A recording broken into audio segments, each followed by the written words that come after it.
waves, as well as high energy physics, neuroscience, and others. We brought together folks working on hardware, GPUs, FPGAs, in addition to algorithms and science. And so Will was the first graduate student in my group who sort of took up the mantle of developing real toolkits to, sort of in some sense, take the edge off of deploying these algorithms in sort of production settings. We do this for ZTF, we do this for, in this case, he's going to talk about the LIGO side. And so sort of take this with kind of this vision of, tools to enable folks to put machine learning in production are relatively rare in our community. And so Will's going to talk a little bit about his experience building these and sort of showcase some of the tools for us. So, Will. Okay, thank you for that, Michael, and thank you to the organizers for setting up this time for us to give this presentation.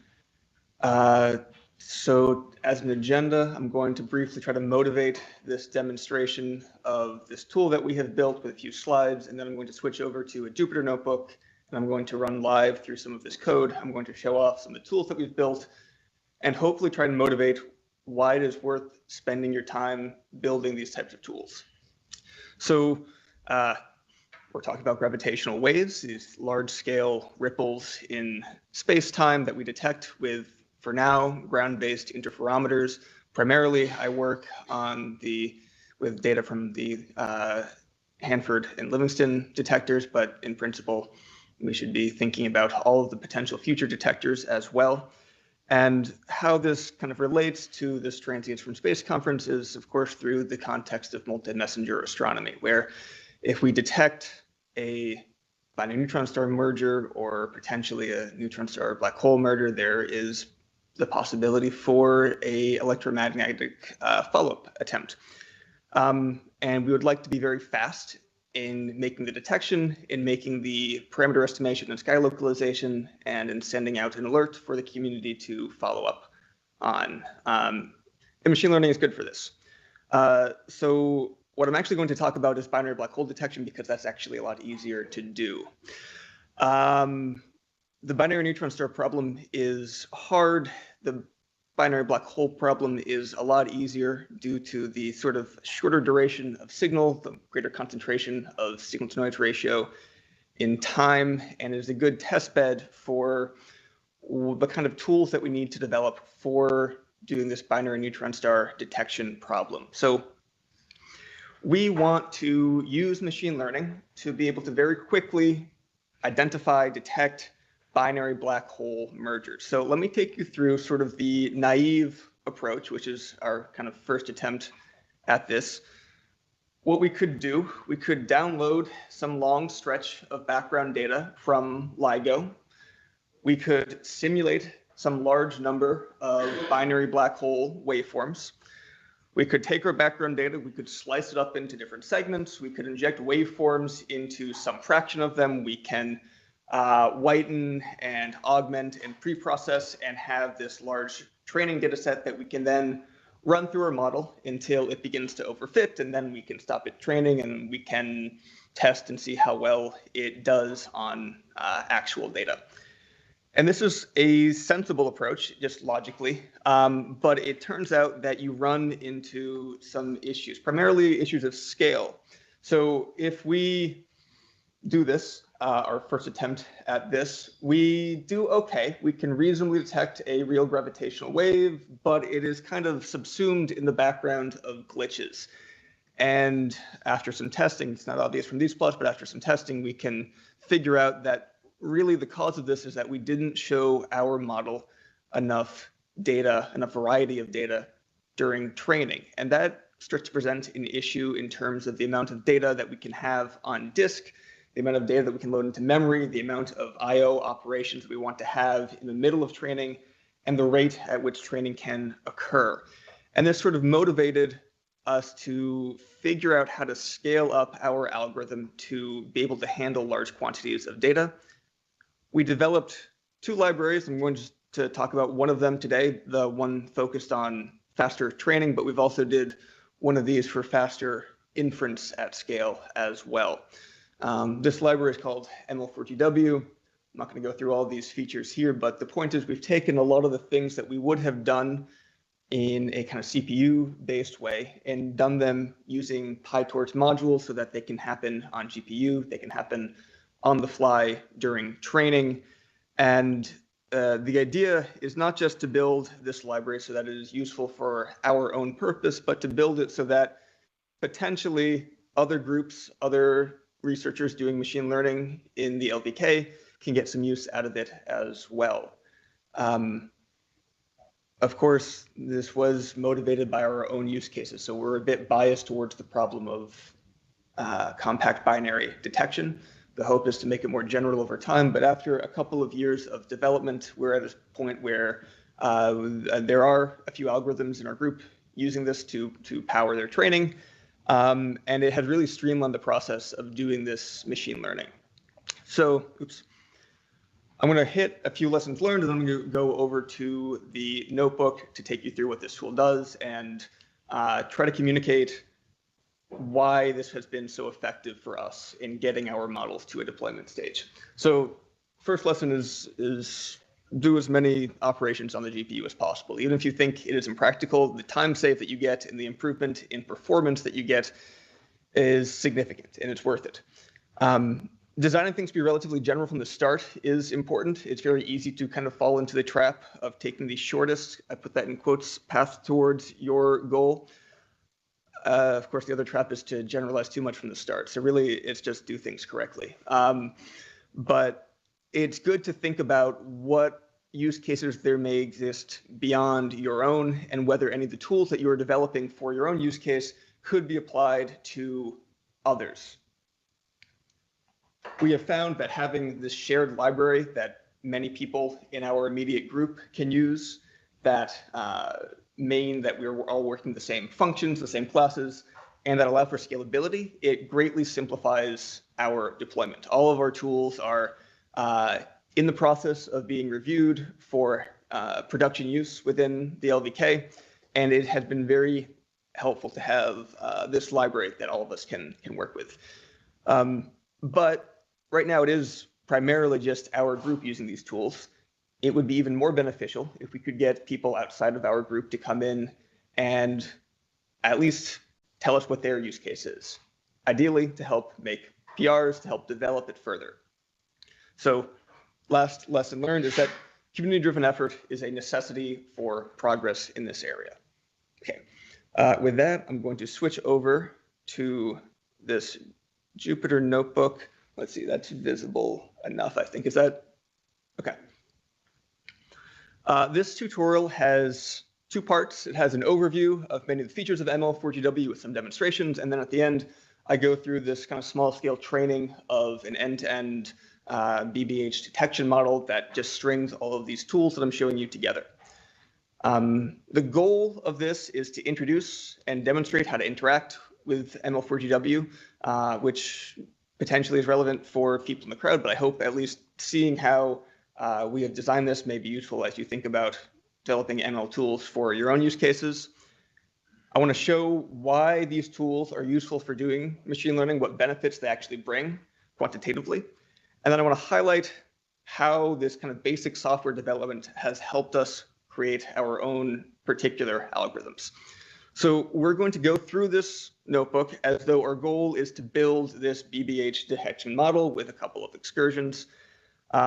Much of this is similar to how okay, I didn't explain what A-frame is. This is our own detection model. This is similar to our own binary black hole detection model. ML4GW, as I said, was guided by the development of this algorithm. But I think a lot of the tools that we have here are useful for doing machine learning and with time series data in general. So I'll start. I'm going to do a couple of imports, and I'm going to make sure that we are using a GPU for this tutorial to make things a little bit faster. What we'll start off with is waveform generation. Right now, ML4GW has a couple of CBC approximants implemented. If you're not familiar with these, it doesn't really matter. These are just approximate forms of what these waveforms look like. I'm going to choose one of them for our example, but I could choose any of these. And so I'm going to begin. I'm going to define some of these waveform parameters. We're going to be using 8-second waveforms, symbol array of 2048 hertz, minimum frequency of 20 hertz, Nyquist frequency for our maximum. And these are frequency domain waveforms. So I'm going to define the frequencies at which we are going to generate these waveforms. So just some setup. In order to generate waveforms, we need a set of parameters. And for a training data set, we'd like to randomly sample these parameters from some probability distribution. And maybe that is some astrophysical distribution based on our knowledge of the population of black hole binaries out in the universe, or maybe this is some bespoke distribution based on what we have found works well for training a model. But regardless, we want to have some sampling ability. Now, PyTorch has its own probability distributions, but there are some that, at least at time of writing, they haven't yet implemented, so we implemented them ourselves. So I'm just going to define a dictionary of these distributions. We'll have the chirp mass between 10 and 100 solar masses, mass ratio between 0.125 and 1, spins between -1 and 1, distance between 100 and 1,000 megaparsecs, and we'll keep the inclination as just anywhere between face on and edge on. And so we will sample all of these parameters and send them to the GPU. So again, keep things on the GPU as much as you can, do all of your operations there. And then we will start generating. So as I said, at the moment, only frequency domain CBC waveforms have been implemented. So we'll need to FFT this back into the time domain. If we want to do a time domain training, we could in principle do frequency domain training, but I'm used to time domain, so we're going to FFT. So we will import this approximate module. We'll send this to the GPU as well, and then when we call this function with the frequencies we defined and the parameters that we defined, we will get the plus and cross polarizations of the gravitational wave for all of our waveforms.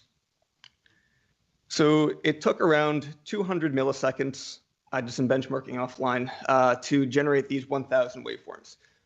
If I were to do this with a traditional CPU-based gravitational wave library, it would take around 400 milliseconds per waveform. So we get a factor of about 2,000 in speedup just by doing this on GPU and by being able to do this as a batch. Out of the box, traditional libraries expect you to be doing this generation serially, so just one after the other.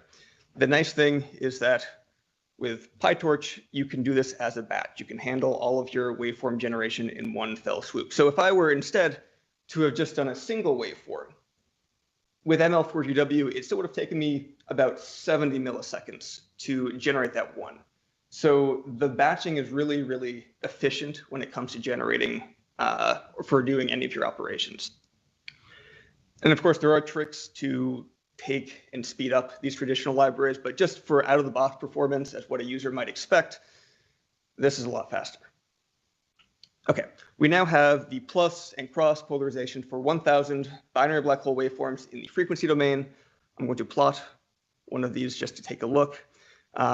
If you're familiar with what the frequency domain representation of a binary black hole waveform looks like, you know this looks reasonable. If not, you can just take my word for it that this looks good. And then we can just FFT to time domain. I won't spend a lot of time on this. And plot this as well. And you see that indeed, this does in fact look like a binary black hole waveform in the time domain.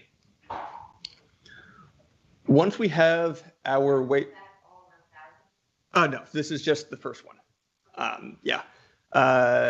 There are going to be some of varying lengths and amplitudes in there, just one for clarity.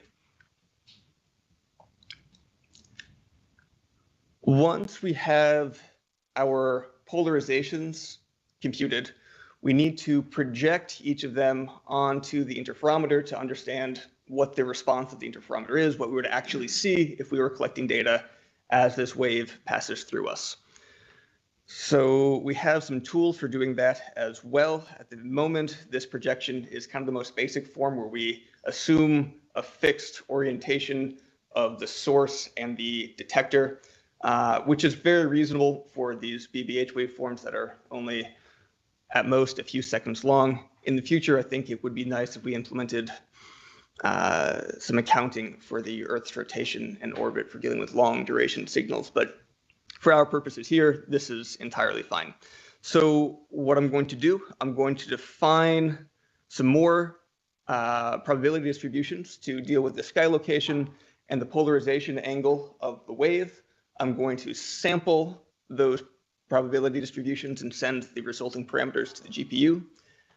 I'm going to get the interferometer geometry from our library where we've just defined what the detector tensors and vertices are for Hanford and Livingston and Virgo and Kagra.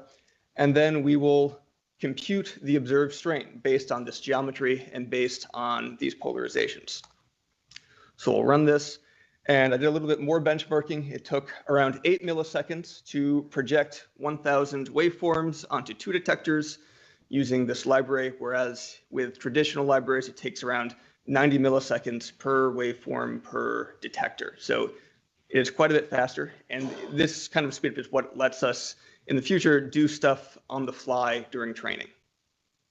So just to make sure we're all on the same page, I'll say we have this batch of multi-channel time series data. The first dimension here is the batch dimension. The second dimension is the channel dimension, which we have for, we're using Hanford and Livingston data, so 2 channels. And then we have 8-second time series at 2048 Hertz. We can plot this as well, though it looks very similar to what we had before. This is what these waveforms would look like in the Hanford and Livingston interferometers.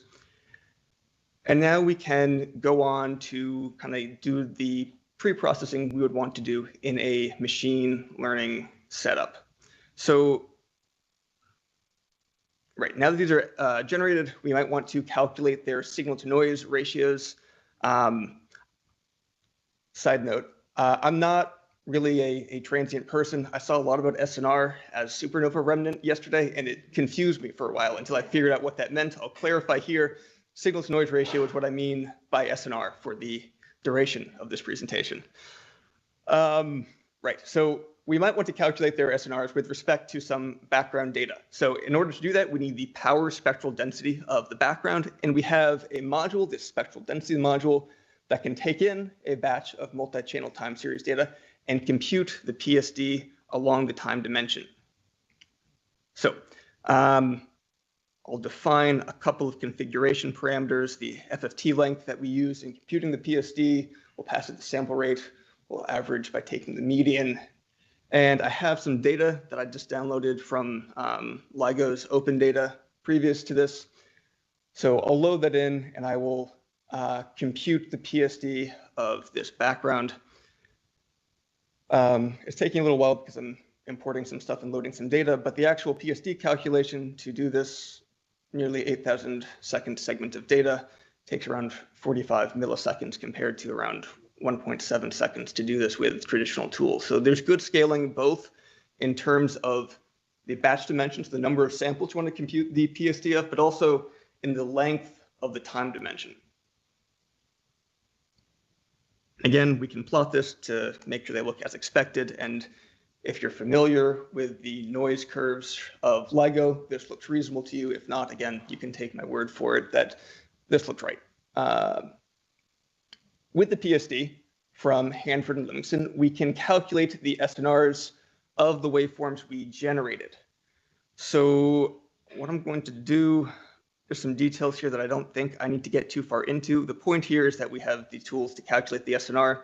We can either calculate the individual interferometer SNR, or we can compute the network SNR.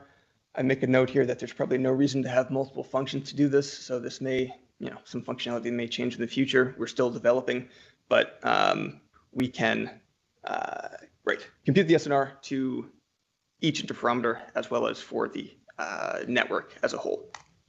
And we can plot this. We can make a histogram of what these SNRs look like. And to me, this looks more or less what I would expect to see. We have mostly relatively low SNR signals, which kind of based on the distance that we injected these signals at, and the chirp masses make some sense. There's a few that are relatively high that ended up close by with high mass, but the bulk of them are not very detectable.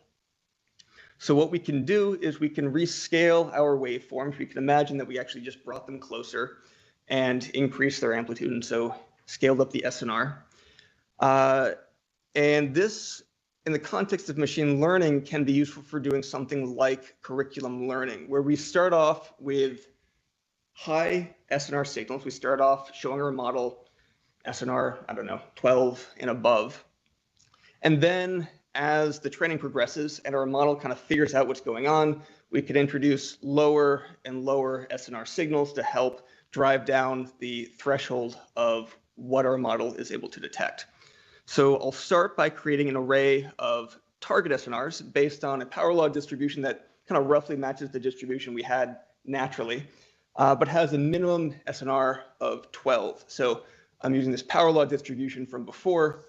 I am sampling SNRs to get an SNR for each waveform, and I'm sending this tensor of SNRs to the GPU. I can call this reweighting of SNRs by passing our waveforms that we did, the SNRs, the power spectral density, sample rate, etc. And then I can recompute the network SNR, same function as before, but after this rescaling has happened. And I can plot that again, and lo and behold, it does indeed have a minimum SNR of 12 and follows roughly a power law distribution, which is great. These waveforms are a lot easier to detect, and as I get to the example later on, this is kind of the distributive SNRs I'll be using for the sake of demonstration.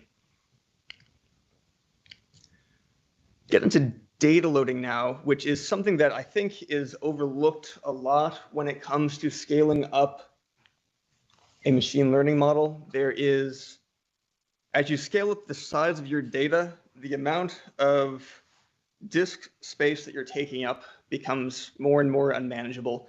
The amount of file reads can also present a problem.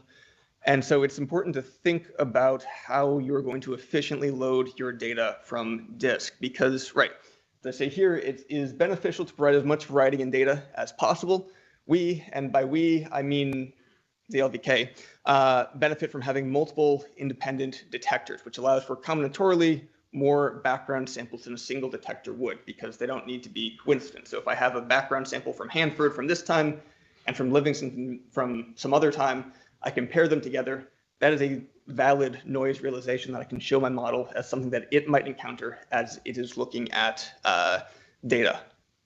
So we have this HDF5 time series data set that allows for randomly sampling windows of data from HDF5 files.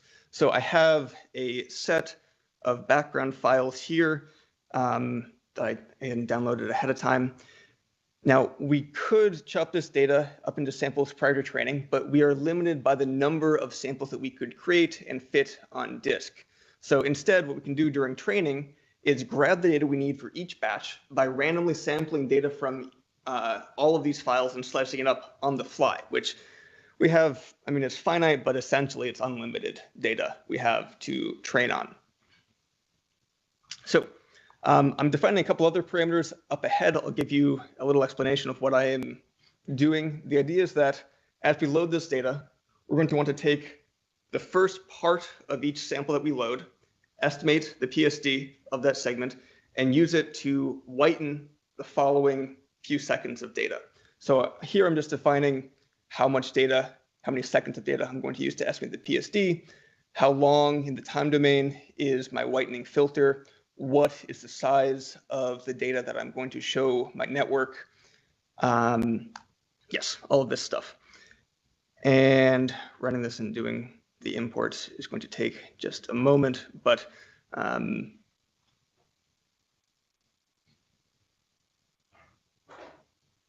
we go. I now have 2,000 segments, 2 channels for Hanford and Livingston that are, it works out to 19.5 seconds long, sampled at 2048 hertz. And now I can use all of this, I can whiten all of my samples at once. So whitening is this process of normalizing your data by the PSD. With machine learning, it is very important to normalize your data before you put it through your neural network. And whitening it's a nice kind of natural, physically meaningful way to do this normalization. So we have this whiten module that whitens and optionally high passes batches of multi-channel data with a provided set of PSDs. And the idea here, right, is that we have this batch of 2,000 elements with 2 channels. Each is going to get whitened by its own PSD all in one operation.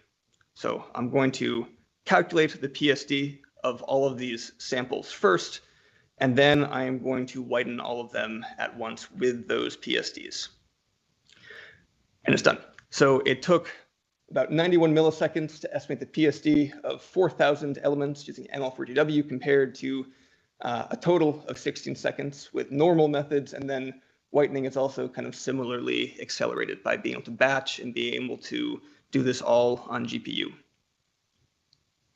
So I'm going to plot a couple of these to show what this looks like. So let's do that.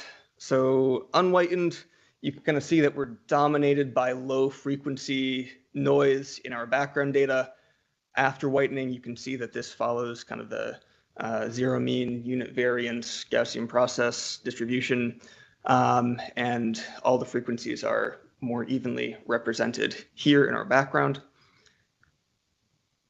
With this background data, we can add in our generated waveforms that we made previously. So I'm just going to add that in. I am going to plot one of these as well.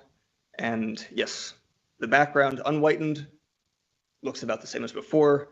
After whitening, there's a very clear binary black hole signal in this noise, and you can begin to see how a machine learning model may be able to pick up this signal and identify it. Okay, I'm going to save this data set to use as my validation data set and the example that I'm going to do later on. So I will save that here and get into a couple other features of ML4GW that may be useful depending on application and how we've kind of tried to generalize for different use cases. So, right,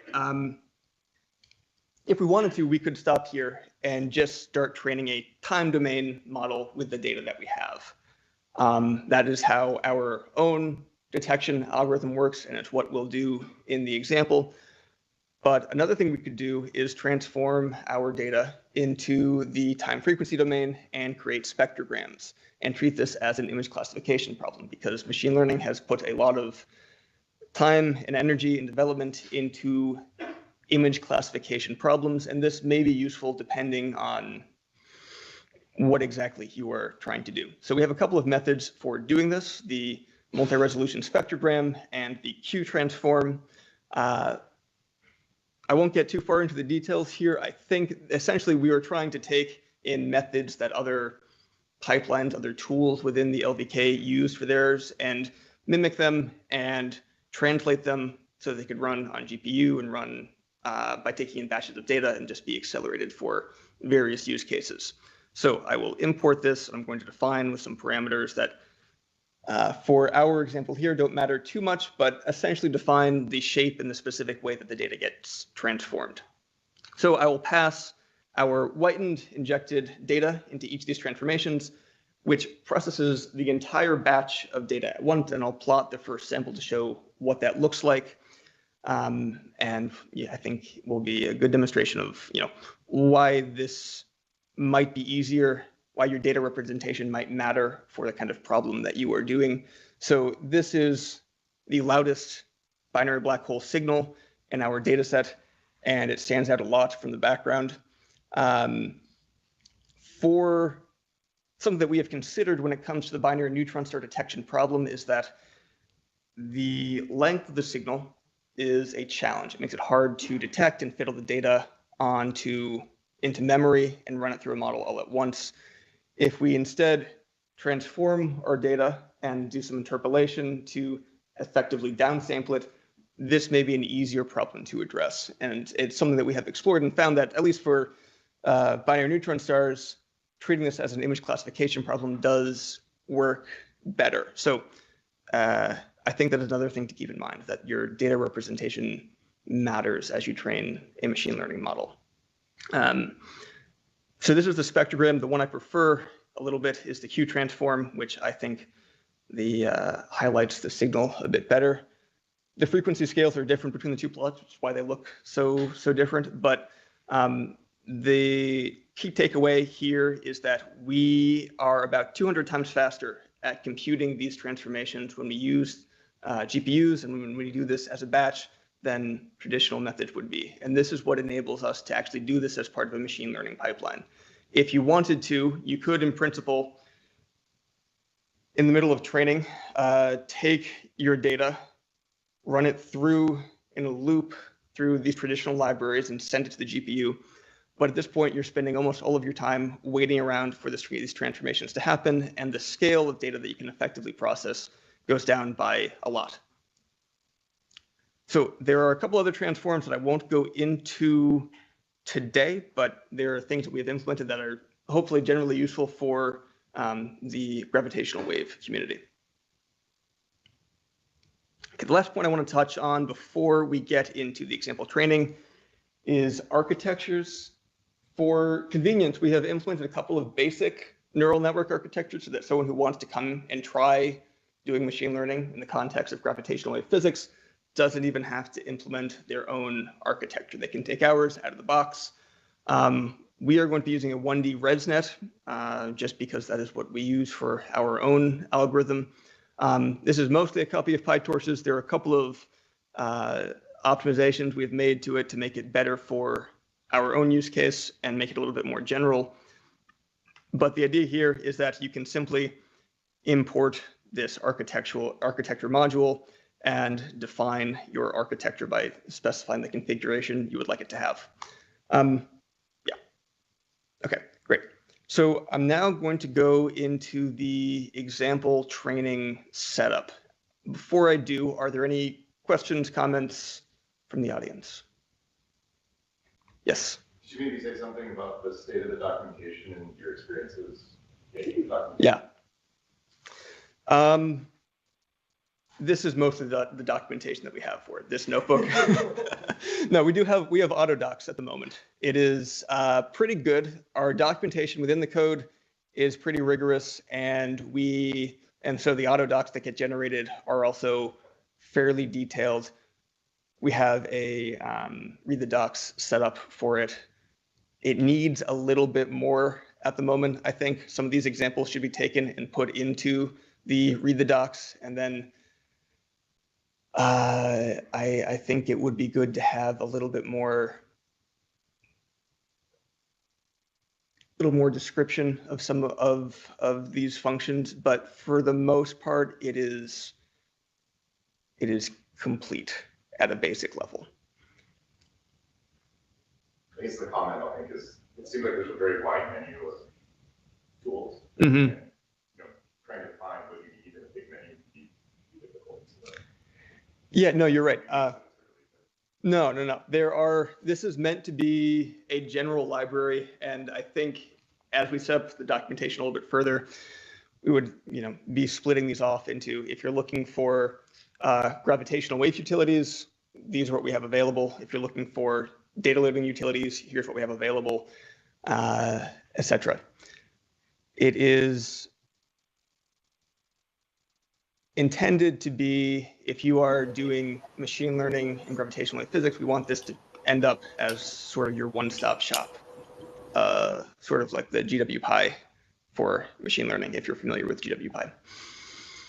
It's the go-to gravitational wave Python library that everybody uses for all of their utilities, and we hope to do this for the subset of the gravitational wave community that does machine learning. Yes. Thank you for this presentation. I'm curious how easy it would be to use this framework for electromagnetic time domain data with replicated such as TESS, for example. So probably the largest problem would be lack of the good models, or what would be the bottleneck? And could we think about something else? So yeah, I'll start off by saying that I'm not super familiar with the science in this field. I think that some of the tools here are potentially applicable to what you're talking about. I think what I want to encourage is a discussion around what sort of machine learning tools are needed for the community as a whole, and then the development of such a library, an analogous library for this field. This took us a couple of years to develop, but it was done primarily within our own group with 2 or 3 people at a time. I think it could be done quite a bit faster if there is a concerted effort to do this from the start. As I said, this kind of grew naturally out of our direct algorithm development, and we said, oh wait, some of these would be useful in some of our other projects. Let's just kind of up-level these tools and put them in their own library, and then it kind of spun out from there.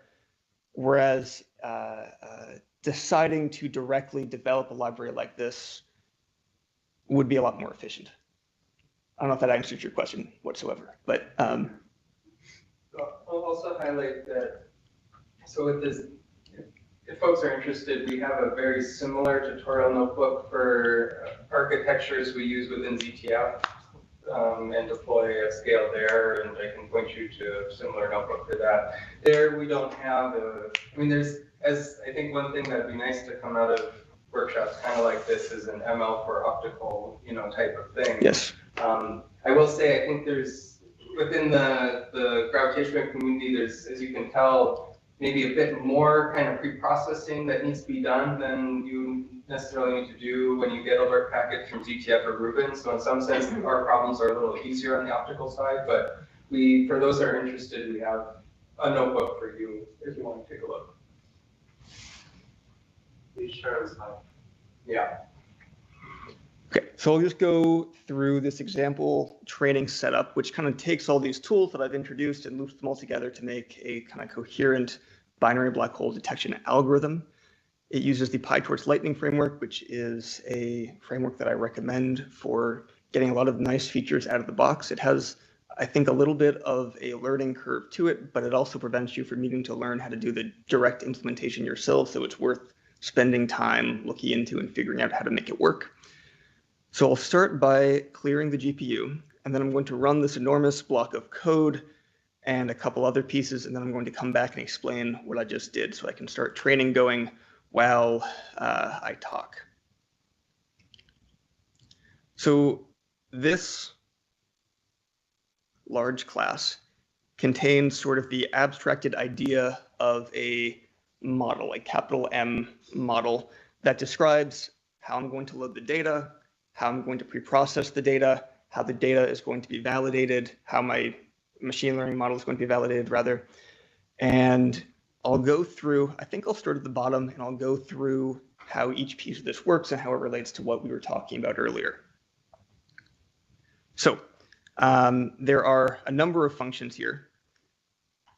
The validation data loader, pretty basic. It takes the validation data set that we generated earlier, it loads it into disk, it hands it to a PyTorch data loader so that it can be handed to, after each training epoch, our model can be validated against this data set.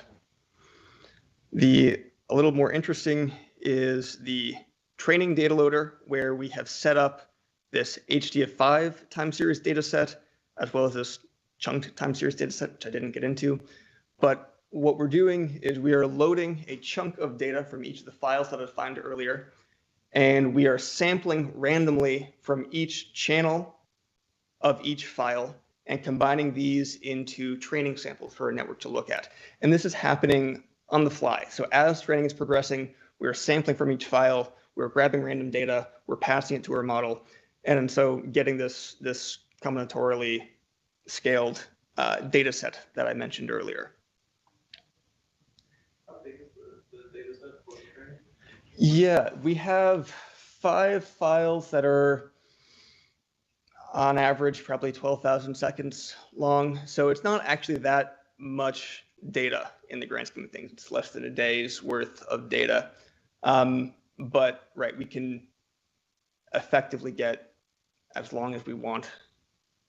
Now, you do have to deal with the fact that there are longer term trends in the noise at LIGO, but presumably if you were doing this for real, you would be looking at longer scales of data to download than what I've done here. You have like a scaling relation between like the size of the training set and the result performance? Not directly that we've looked at, only that it does better the more data you show it. So at some point you kind of saturate that limit and it doesn't improve anymore, but once you've hit that limit, you're good. And then the thing that I want to kind of highlight most here is this augmentation step that I have defined here, where we're doing pretty much everything that I discussed earlier. So, right, we take our batch of background data, we calculate the PSD in real time, we generate a set of waveforms in real time, where in this generate waveforms function, I am randomly sampling parameters, I am generating the waveforms, I am projecting them, or I guess I'm projecting them down here. I have a couple of other augmentations that I didn't mention, but that are taking our time series and either flipping over the y-axis or flipping over the x-axis as a way to effectively increase the size of our data set. I am randomly sampling from these waveforms so that the merger time is not always at the same location within my training window. And I am whitening all of these as a batch of data. And all of this is happening, as I said, in real time on the fly. And this does impact the rate at which we can train. If I were to instead have pre-generated a set of data, I could run through it very, very quickly. The downside, as I've been saying, is that you don't get to see as much data. And so the trade-off that you make is that you take some hit in the rate at which you were able to train, but you are able to train to a much higher level of performance. Okay, I don't think I need to spend time going through the specifics. This is just the same, essentially the same code that I copied and pasted from above. So let me go down and see how close we are to wrapping up training. Hopefully no one else is using the GPU on the DGX box at LIGO at the moment. Yeah, we're very close.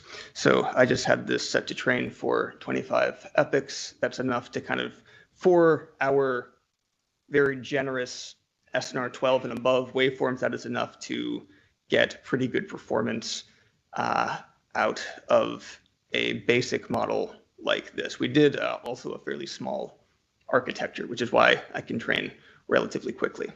So, right, that's wrapped up. So I will plot the results. And yes, we see that our training loss does indeed decrease. Our validation score does indeed approach 1 over relatively short timescale. So this is an effective model if you're just looking to detect fairly loud BVHs. And we can do that all out of the box in a single class that is flexible enough to put in more augmentations if desired. So for example, if we had instead wanted to do the kind of image detection with the spectrogram, all that would mean is instead of importing ResNet 1D, we import ResNet 2D. We, in the augmentation step, would include a Q-transform or a spectrogram module, and this would all happen in the exact same way. You can adjust and tweak the kind of broader model and these details of how your model work, that they're just implementation details. You're not thinking so much about the specific architecture, you're thinking about the whole scheme of how your training works. And so I do quite a few numbers here. So if I were to do pre-generated training data, I get a throughput of around 3,500 samples per second. With this, it's around 1,000 samples per second. So you do take 3 to 4x decrease in throughput. It takes a bit longer, but the sensitivity, and I won't go into how I got these numbers, but you can trust me on it. The sensitivity is pretty stark. You get much larger sensitive volumes when you train using this large scale data. Okay, that concludes all that I had wanted to talk about. So thank you for your attention. Are there questions?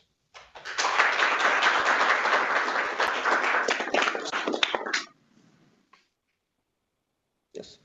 So practically speaking, are the LIGO Virgo folks taking their data, taking these segments, cutting it up into segments, and then putting it into this? So do you have an example of that simple step of taking an actual data stream and then putting it into this classification? So, right. And what we do for real-time deployment is that you're asking about real-time deployment? Yeah. Okay. Yeah, so the way that this works in real time is we get 1 second segments of data from each detector. And at least in our case, what we do is we load this in to some buffer of data and do kind of a similar thing. We have a pre-trained model, of course, but we just show our model this segment of data. It goes through the pre-processing steps that we saw earlier to match the training configuration. And then you get some, maybe this would, the nice thing about plugging in my own computer is that I can pull up slides that I wasn't planning on. Do I have something somewhere that's going to be good for this potentially? Yeah, I'm gonna use a colleague's presentation actually. Here.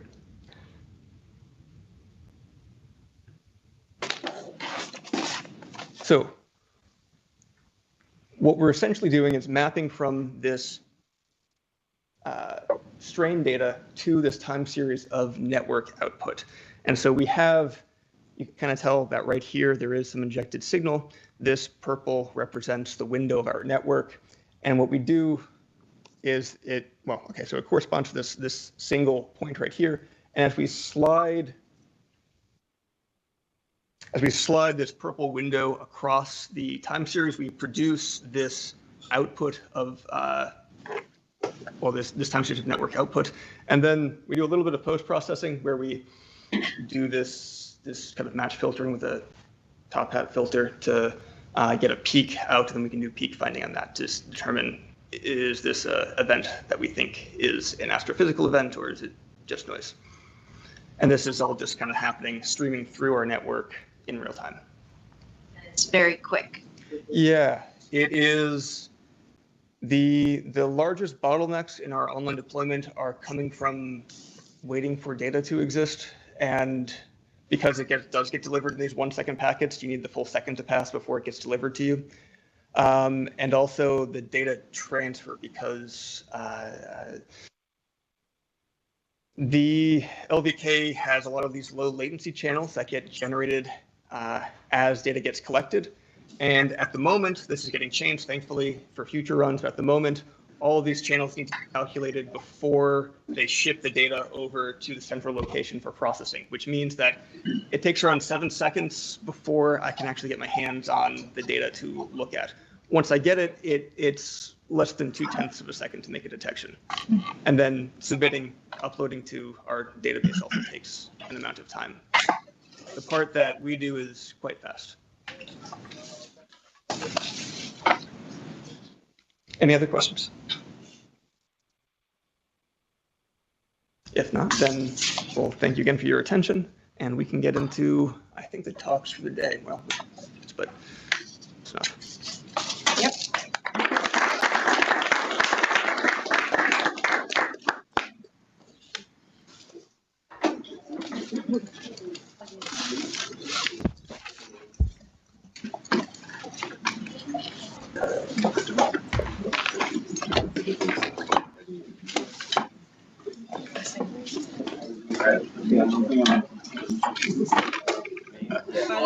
Show support.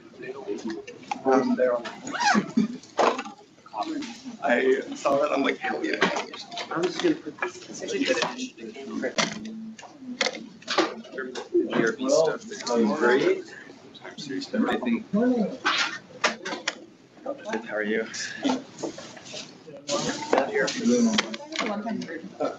Hey, morning. Just chatting and joking.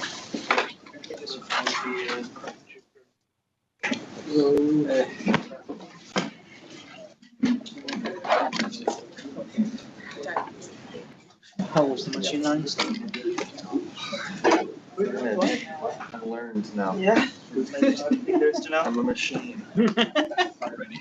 That's a lot. Okay, no problem.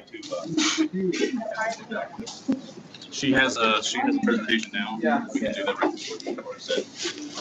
You are. You really know her with the jacket. Yes. I Start flowing in. Let's get some extra thermal.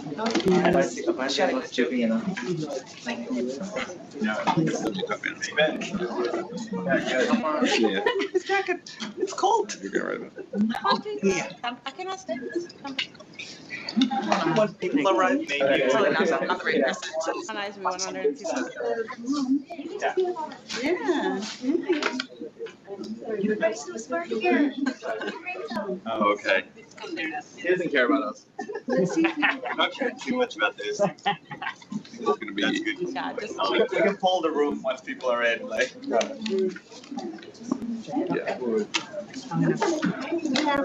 The youngest is stronger. All right. We can't start too young. Good morning. Hey, how's it going? See on it. How old are you? You might have. You have a couple more fun stickers coming out. But yeah. Discussing with what she was gonna. Now you just need a remote for a computer so you can use that.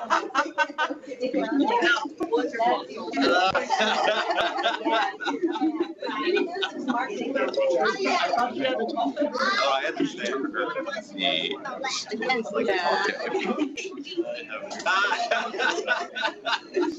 A lot of stuff. Radio. What would you like to sit? Maybe, do you think we should?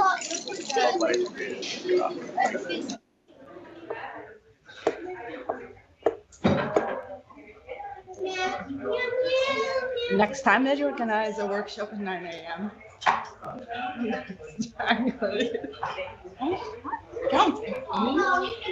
I know. We had a busy schedule. I wasn't. Well, actually, many. If you look at many workshops here, a lot of them start at 8:30. Talks. We explicitly didn't want to start any talk before 9. Yeah, but we wanted people to have time to collaborate over breakfast and things like that. So a lot of. We looked at all the past workshop schedules, and we actually have the shortest day out of every one. That is crazy. STScI should be like in down. Yes. Like, kind of kidding me. Anyway, I didn't look at it as a punishment. It's an honor. You get to pick off of the day. So really, I wanted Roman to be premiered. I'm not kidding. I have a warped mind.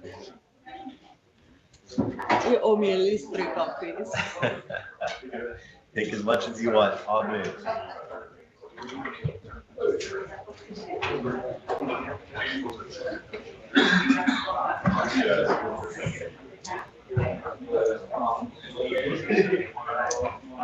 Start right at 9. Stay on track, and we have a timer. That's okay. Yeah. I'll I'm not worried about you, but just I'll play buddy here. That's All right. fine.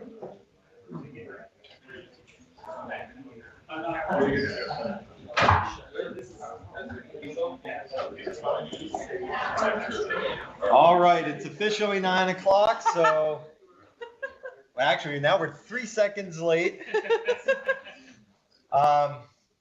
We did a pretty good job staying on track yesterday, so good morning. Hope everyone got a good night's sleep.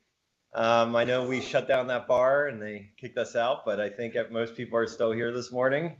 And we're going to kick things off today. I'm very excited. My colleague, good friend, Gisela De Rosa, she's the mission scientist in our Roman mission office here at Space Telescope Science Institute. And she's going, we're starting to move into this direction now in this conference about talking about surveys, right? We have survey science this afternoon. Tomorrow is Roman and Euclid. Where are we going to be working with all this data? And so Space Telescope is developing a cloud platform, and we're calling it the Roman Research Nexus. And Gisela is going to tell you all about it. So Gisela, take it away. Good morning, everyone. Maybe I'm not going to tell you all about it, but I'm going to tell you as much as I can. So we're going to do this as a mix between a presentation and a live demo, because the Nexus is up and running, and we have it's in a kind of a beta phase, still under development. We have about 100 users right now. I want to show you what the login page looks like. So everyone with a MyST account will be able to access the Roman Research Nexus once it's public, and they will have an individual account as well as available team accounts. Here, this is my page. I logged in with my ST credentials. This is my individual account, and I am in a bunch of teams. For each of these, I can pick a server size and a RAM to spawn my cluster, and then work with it. Sorry, my instance on the Nexus. So let's go for the medium server. And while we go ahead with the presentation, this is gonna go on and spawn.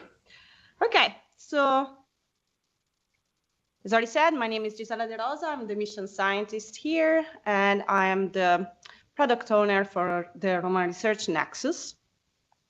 So what is the Nexus? We like to describe it with two key words, collaboration and easy access.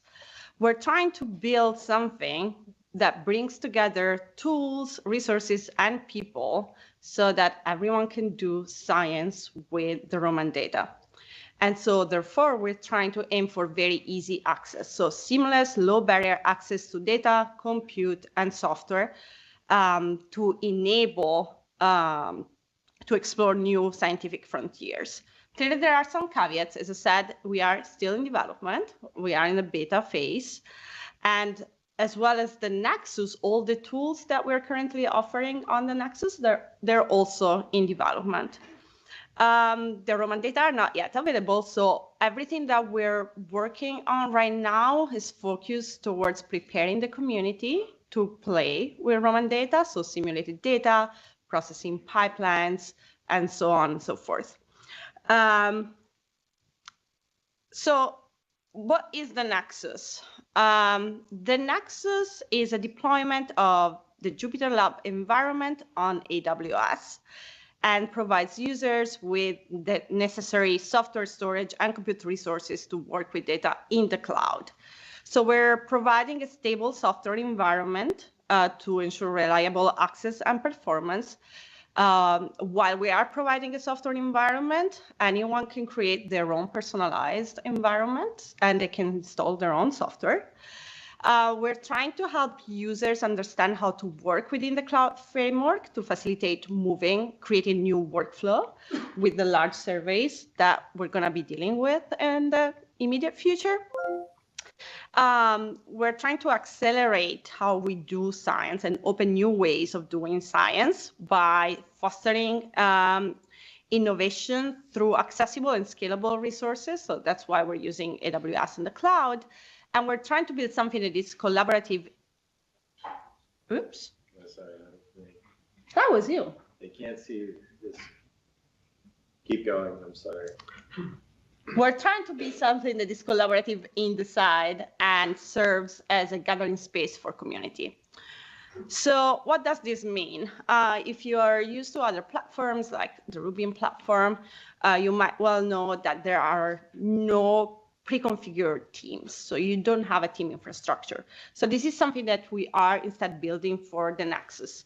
Users can be pre-arranged in teams, and they can share files and access within the teams. So you can be assigned to multiple teams. You can log in within one of your teams, and then you can access all the files you share with all the other teams, despite whatever team you logged in with.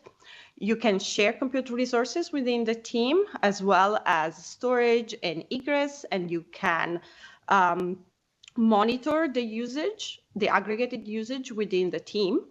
And something that we're really excited that will come up very soon, we're building it for summer, is the implementation of real-time collaboration tools. This means that you'll be able to work on the same file, on the same code with your team members at the same time. Same thing you do with Overleaf, you're going to be able to do it on the Nexus platform. We're also working towards the implementation of DAS gateway so that you can have cluster access. Clearly, this way you're going to burn more computational resources, but we clearly understand that with Roman data, you need more than what we provide. We are working to have continuous integration so that everything is tested and we don't have failures. And we're also investigating the access to GPUs, possible batch processes that are alternative to Dask, and also bulk upload and download of files. For example, if you need to upload a bunch of models to analyze your data, you want to do everything in bulk. So that's everything under investigation and development.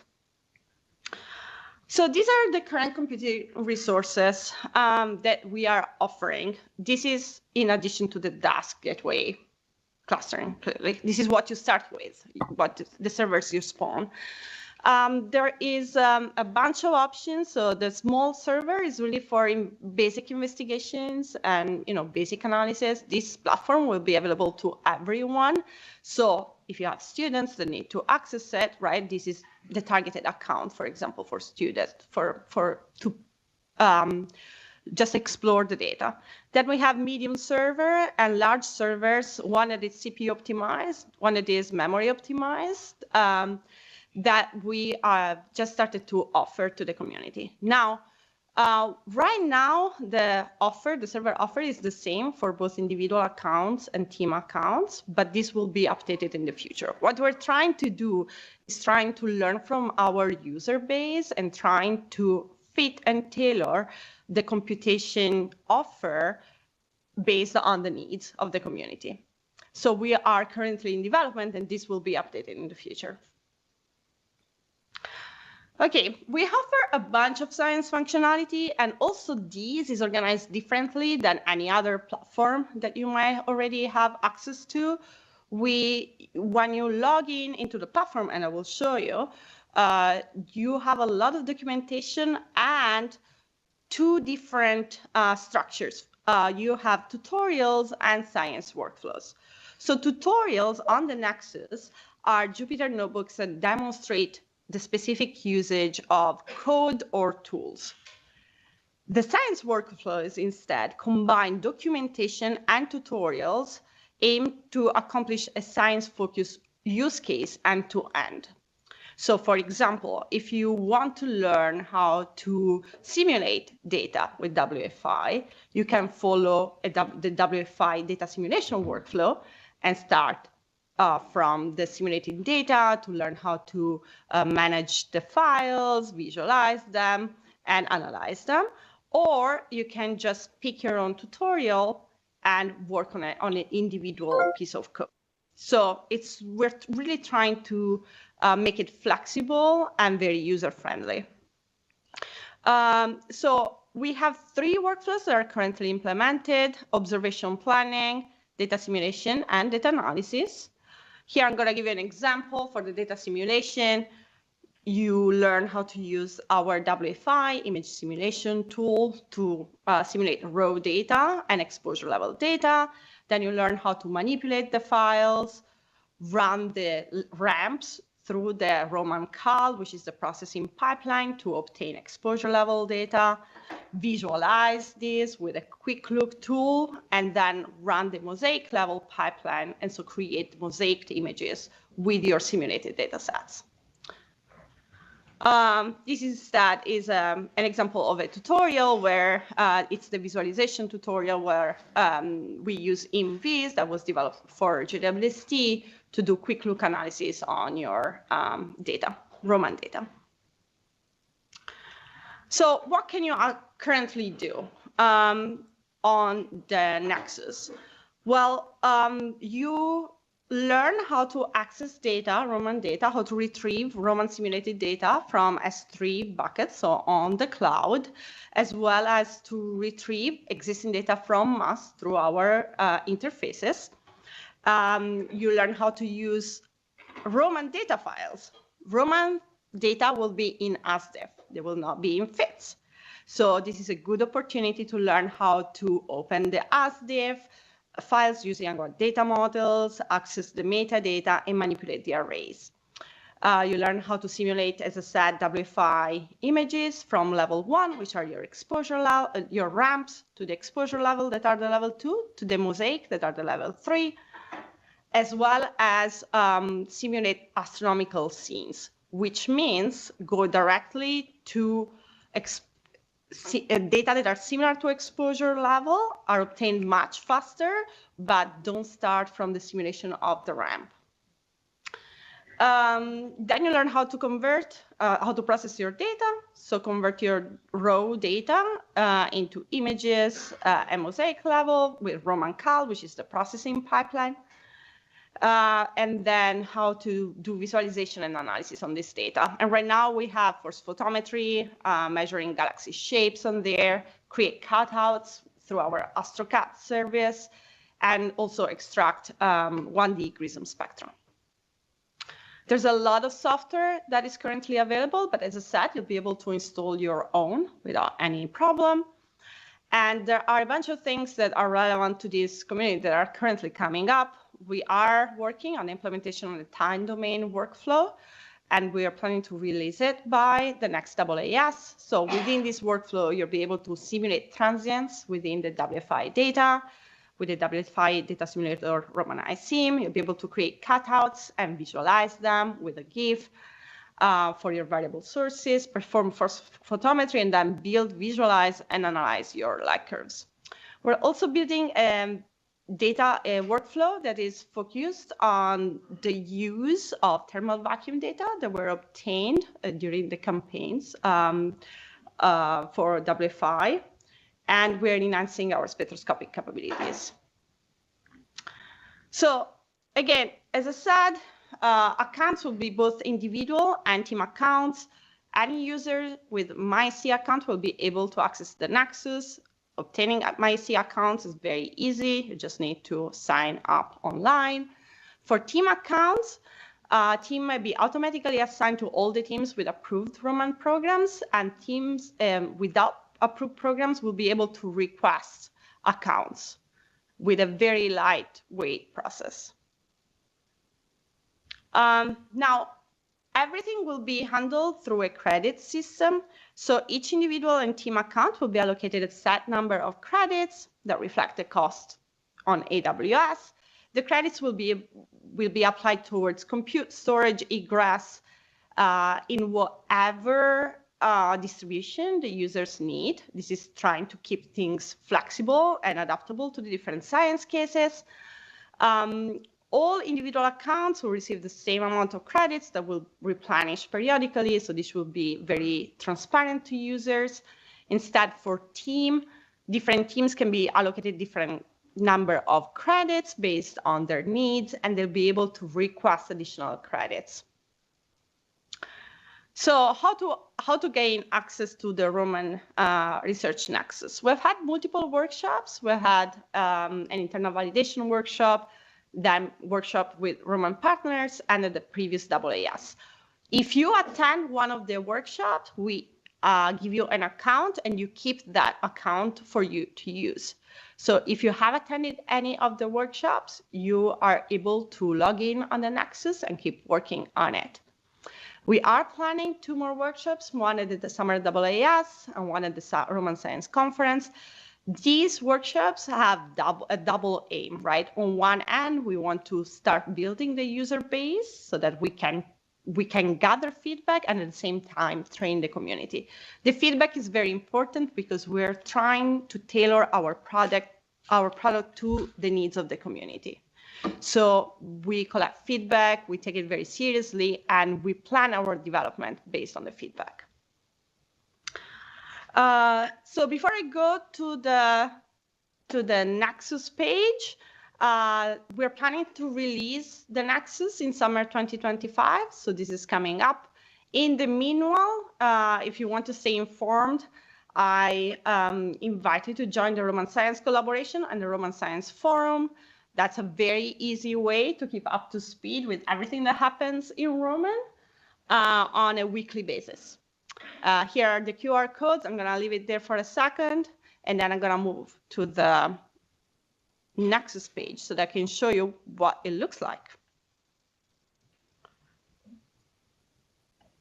Okay, so if you remember, I spawned my Medium server, and this is what it looks like when I'm on. So if you see all of these pages open, it's because I was on the Nexus before. When you log in, you end up in this main page. There's a lot of documentation. Everything is maintained on a Nexus. Relevant pages are the Nexus overview that gives you an idea of what we're building and why we're building it. And then, as I said, there are the workflows, the 3 workflows. So the one we saw before was the data simulation. Here we can look quickly at the data analysis workflow. Each building block, as I said, is a tutorial. So if you link on those, you end up on the tutorial. All the tutorials are thoroughly documented, and every step is linked to the Roman user support documentation that is maintained by the SOC whenever that is available. We give, if you have never used Jupyter and notebooks and you're concerned about learning how to do it, we have built-in tutorials that show you step-by-step how to use the hub, and even how to use an individual notebook and how to build cells within it.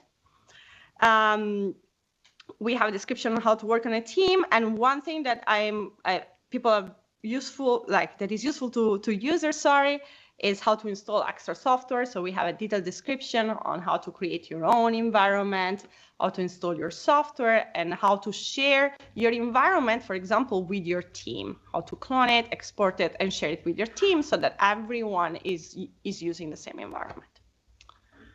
So this is a very quick demonstration just to show you that the Nexus is up and running. There's a lot available on there.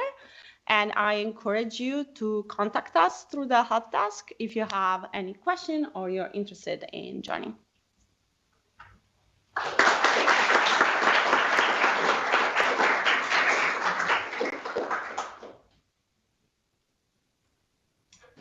Sebastian's hand went up first. Go for it. Hey, I was wondering if there's any plans to have ancillary catalogs accessible from the Nexus, anything from Gaia to... Yes, of course. So you'll be able to access, you're already able to access catalogs and overlay them on the images. Clearly catalogs are existed. You can also upload your own catalog, but ancillary catalogs will be available, as well as all the catalogs that will be related to Roman data products and, ingested in must. Yes. There are list of specifically which catalogs? We are uploading the standard ones, but if you have, specific catalogs that are missing, I invite you. You have an account. I invite you to give us feedback and let us know exactly what you need. Yeah. Thank you for a interesting presentation. I've heard about Fornax, which is also a NASA effort. What are the boundary between Nexus and Fornax? So they are 2 different platforms. Right now, they do not communicate. However, they're both on AWS. So you, for example, once the data are on AWS, on Open Data Bucket, you can stream them directly from one platform to the other. right? So for example, right now we offer access to the Open Universe data that are stored at ERSA, but they are on AWS, so you can stream them directly. So the two platforms do not communicate, but they communicate through AWS. Does it make sense? Yeah. They're not the same thing. And you cannot. This I understand. I'm trying to understand what use cases, Fornax will cover and what Nexus will cover, right? So we use some Roman data from Fornax or not? The Nexus is really tailored towards workflows that are proper of Roman and will have indirect access to mass and everything for Roman products. Fornax is more general. Thank you. All right. I think with that, we should move on. Let's give one more round of applause for Chandra.